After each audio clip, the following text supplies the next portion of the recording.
So today we're going to be taking this turning point pin box off, and we're going to be re-greasing the ball bearings within it.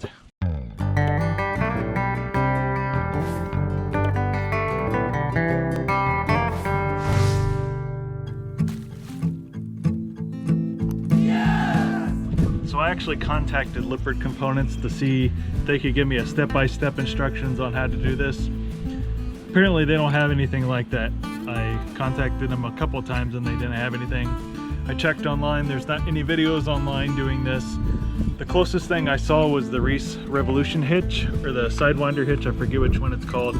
But there is a video on that, but it has a slightly different design than this pin box here. So I'm going to be taking this off. The first step, from what I've looked over here, is taking these four bolts out over here, and also on the other side taking these four bolts off here. I imagine this thing's fairly heavy, so what I'm probably going to do is pull the truck right behind this so I can maybe put some boards or something, or a table or something underneath this to kind of catch this weight, so I don't have to kind of hold it up while I'm trying to do that at the same time.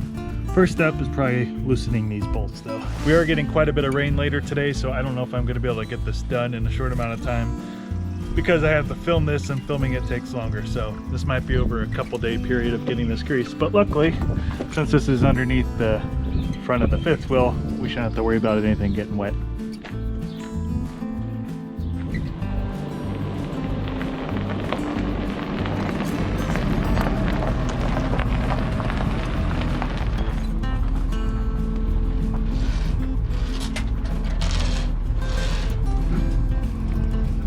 Close to hitting my GoPro.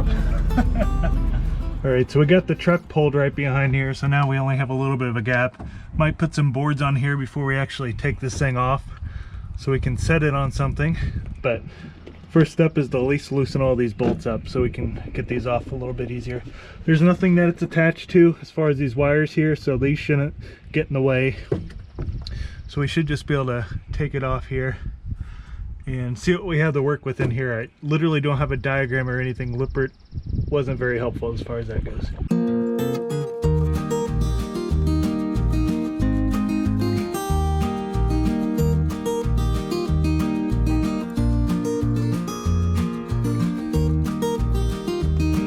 Dumb me, I should have loosened these before he pulled the truck back, but I'm too lazy to move the truck.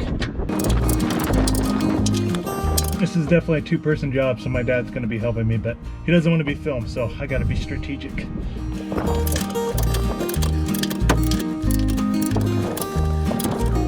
Alright, so I'm going to do the other side, loosen out all these, and then we're going to have to figure out how to lower this thing down. But yeah, Lippert Components didn't really think ahead as far as what you're going to have to do in order to maintain this. I forget the exact mileage they say to change out this grease, but we're not able to follow it being full-time on the road. I just expect you to change this thing out when you're going out for the weekends and stuff like that. But they also don't give you instructions on how to do this, so I'm trying to figure out how to do this myself and hopefully help you guys out in the process. Maybe after I get this filmed, it'll raise some awareness to Lippert Components that not everyone wants to spend thousands of dollars in the shop to do something. They want to do it themselves, and be very helpful if they got some instructions out there to do it. But we're going to do the best we can with the information we have, and if you guys have done this yourself or have had other manufacturers do it for you, leave those suggestions in the comments below, and maybe this video can be somewhat of a forum for everyone else that has this pin box as well. Another thing I noticed, this whole pin box here is going to drop down, so the wire is actually attached right here, so it can kind of flex around with the pin box, I guess. So I'm gonna have to take this little mount off so when this thing drops it doesn't hurt this wire. The breakaway cable is right here on the side, which isn't connected to the inside, it's connected to this outer plate. So that should be fine. So as long as I disconnect this other piece looks like it's one whole unit. And I do want to restate that I am nowhere close to being associated with Lippert Components right now. This is just me trying to figure this out on my own. And without any diagrams, I'm just gonna have to figure this out as I go and try to use some common sense so I don't break anything. All right, so it didn't take very long, but this is just a little bolt sticking through there to hold this wire into place. So now that I removed that, we can drop this down without hurting this wire in any way. So we got quite a bit of wood here. Luckily I'm doing this at my dad's place. This is not something I would attempt while I'm on the road. I just don't have the equipment to do it. It's gonna have to drop a little bit, then we'll see what we're dealing with after that, I guess. Now it's really tight quarters with this thing up here.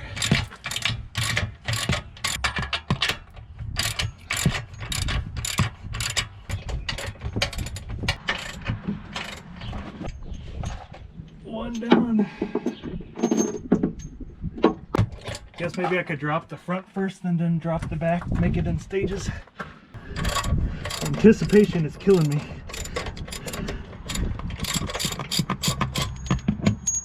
So all the weight must be on this back part now. Kind of surprising me, it hasn't really came down in the front, so I guess it's all gonna go kaput at the same time.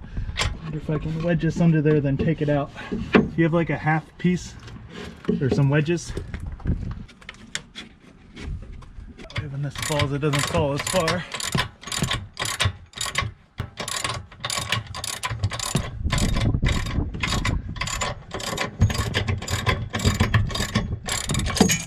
Oh, and there goes the washer.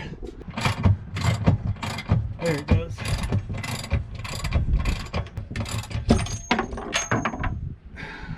Alright, so I don't know if you saw that. I'm only using the one camera, so I don't have multiple angles here, but it is now resting all on this little block system here. So I'm going to try to pull out these wedges a little bit at a time. I literally don't know how much this weighs. It might be a little bit overkill here, but just showing you can kind of do this as a one-person job, but definitely easier to have more than one person.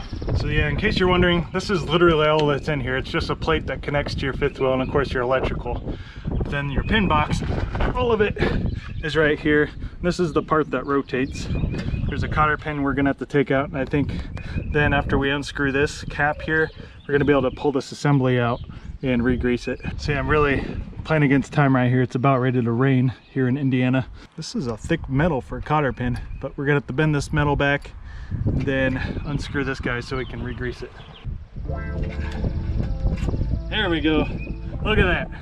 So I got this giant castle nut taken off. Looks like the next thing I need to do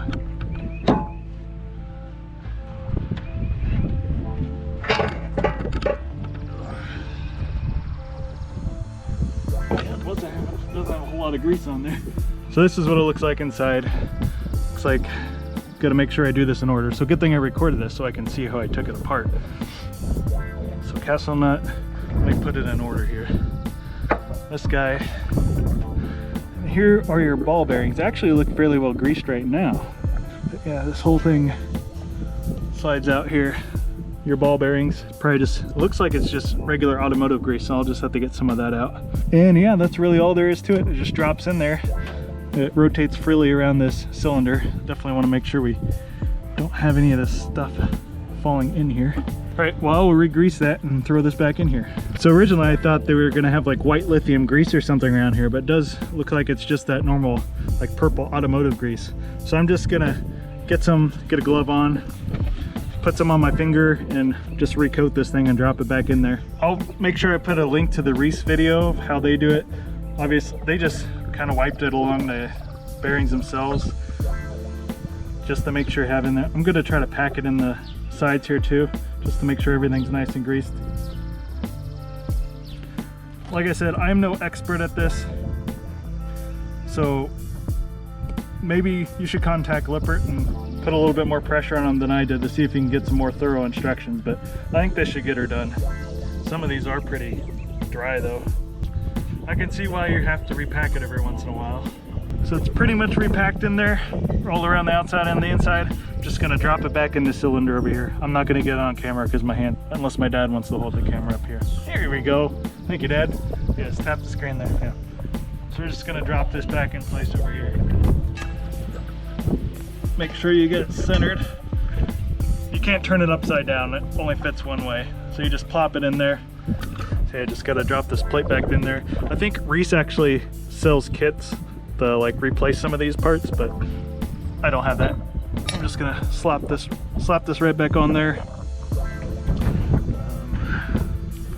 We gotta put this guy back on here and then put the castle nut and the cotter pin back on and this is pretty much a done job.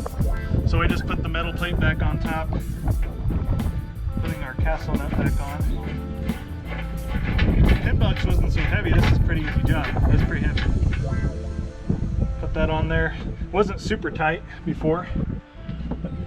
That's probably why, because you have to be able to get your cotter, what's it called? Cotter. You got to get your cotter pin through, because if you have it turned any more, that's going to be blocking it. So that's probably why they had to do this, just so this doesn't pop back off. Then we got to loosen this guy back up. All right, this is where we need bigger pliers where I don't break these.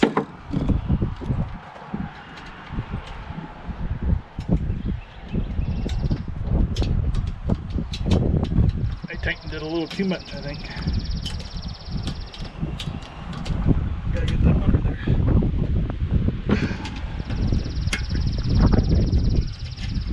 Nope, went past the castle nut. I guess it doesn't need to be too much, but just so it doesn't pop back out. Then I just bought a generic can of white lithium grease from Walmart, and what I do here, I've already done this before, but in order to keep your turning point hitch from squeaking a lot, you just spray these corners here and you kind of swipe this guy around. That'll help it spin a little bit more freely. This is kind of like a loop plate that you would put on the bottom part of your pin box. So I think you can actually replace these if they wear out over time, but this is only a year old, so I think we'll be good for a while. All right, so I got that sprayed on there. Now the hardest part is getting this guy right back up on there. Another thing to note here for your turning point pin box, they do have a couple different height settings. It wouldn't help us. We were already on the highest setting, but I guess if you have a half-ton truck, this what these things are really built for, you could drop it down a little bit lower to keep your ride level. But for us, we actually wanted to raise it, so this wouldn't have helped us at all. You can check out our last video where we talked about lowering the rear end of our truck in order to get this towing better down the road. So my recommendation is if you don't need a turning point hitch, don't get one, because they are a pain in the butt, let me tell you. We still got to raise this up to here, and we could destroy our backs and just lift this into place while another person bolts it into place, but we're just gonna slowly stack it up on wood blocks until we get it up there. And we're using 2 4-ton jacks, and once we get it up high enough, I'm just gonna hold this part up, and that'll be our third person, the 2 jacks, and then my dad will just bolt that in for us. So make it a little bit easier. Taking this off is pretty easy, but getting back on, getting everything lined up is pretty hard. Our method worked. It ended up being a 3-person job. Someone manning the bottle jacks while someone kept the front and someone watched the holes, and we kept on adding blocks of wood until we got up there. If you're strong enough, you could probably just throw it on your shoulder and have another person bolt it, but this definitely is at least a 2-person job, if not 3. So just keep that in mind before you start taking this on. The last step is to torque this, and I'll put the torque specification right here. I do not know off the top of my head, but get these torqued down and then we're good to go. And also don't forget to put your bolt to hold that wire in there. Well guys, if you liked this video, found it informative, please hit that like button and subscribe if you want to see more videos like this. You can also check us out on our website, dnsadventures.com. And as always, adventure on.